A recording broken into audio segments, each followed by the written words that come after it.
Hello and welcome back to the Miami Minute, where we cover my favorite team, the Miami Dolphins, and that sucked. They lost 33-8 to the Indianapolis Colts to drop to 0-1 on the season, and that was an ass kicking. First and foremost, I need to ask everybody, what are your plans for Sundays this NFL season? Because if it's going to look like that, I can't imagine a lot of you are going to be sticking around. I have unfortunately put myself in a position to where I have to be watching, but you can still do something else. Let's just get into it. For the Dolphins, Tua led the way, passing 14 of 23 for 114 yards, 1 touchdown, and 2 interceptions. Devon Achane had 55 yards rushing to lead the way, added a receiving touchdown, and Tyreek Hill 4 receptions, 40 yards. As for the Indianapolis Colts, Daniel Jones was looking like Dan Marino, going 22 of 29 for 272 yards, 1 touchdown. He also rushed for 2 touchdowns. Jonathan Taylor, 18 carries for 71 yards. And Michael Pittman Jr., 6 receptions, 80 yards, and 1 touchdown. I just want to take a moment to go over everything that the Dolphins did well. All right, we're past that. So the Dolphins' offensive line was bad.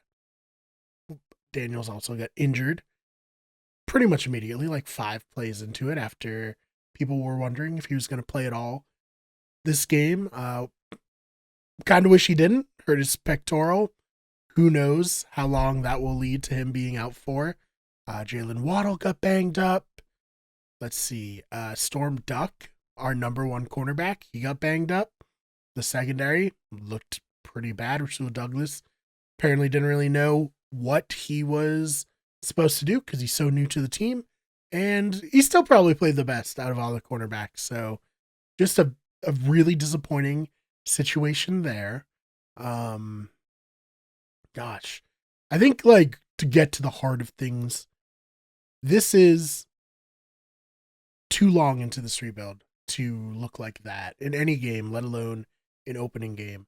Tua looked horrible, by one of the worst games he's ever played. And now it's like, okay, has he sustained too many injuries to ever really be effective going forward? I don't know the answer to that, but right now it feels like maybe, because he looked like a shell of the Tua that we have possibly seen. Mike McDaniel looked pretty bad as well as coach. Tyreek Hill had a long reception that he could have challenged, and it actually probably would have gone through for, I think, the first time ever. He didn't end up challenging it, but granted, Achane got the ball into a similar position on the next play. But stuff like that is just everyone looked horrible this game. People looked asleep at the wheel. I don't want to catastrophize, but it's over. It feels so over. With that performance, I was watching it with my dad, and he was like, "Do you think that maybe they're just trying to get McDaniel fired because this is horrible?" And you know what? Honestly, maybe, because yeah, it was horrible. One of the worst performances I've ever seen a Miami Dolphins team make, and I have seen a lot of shitty performances out of this Miami Dolphins team. What's even positive? I'm trying to look for something like, okay, well, at least we can look at this. They didn't get shut out. That was good. When Zach Wilson played, he looked somehow worse than Tua did. So I guess that's great. We don't even have anything to fall back on if Tua's completely washed now. And yeah, this is just miserable. A miserable game. I guess give credit to the Colts, who were playing in honor of Jim Irsay, who passed away this off season, right? And, win it for Jim, and they certainly did. I know wherever Jim is right now, he's looking down, laughing at how horrible the Miami Dolphins played in this game against his Indianapolis Colts. Coming into the season, a lot of writers were very down on the Dolphins, saying they were one of the worst teams in the league. Personally, and I'll own this, I didn't see it. I thought they were going to be a pretty competitive team. Some team that would finish between 9 and 11 wins. After this game, I have to apologize to all of those writers. You guys are right. This team is horrible, and I don't see it getting better. I thought the Colts were a pretty mediocre team, and they, you know, looked like the Broncos in 2013. To add a Peyton Manning reference because he was in attendance for Jim Irsay getting into the Ring of Honor. So yeah, just those writers seem to be right. Dolphins should probably be the 32nd ranked team when power rankings come out. There's really nothing good to take away from this one. All just horrible. Injuries notwithstanding, the execution was bad.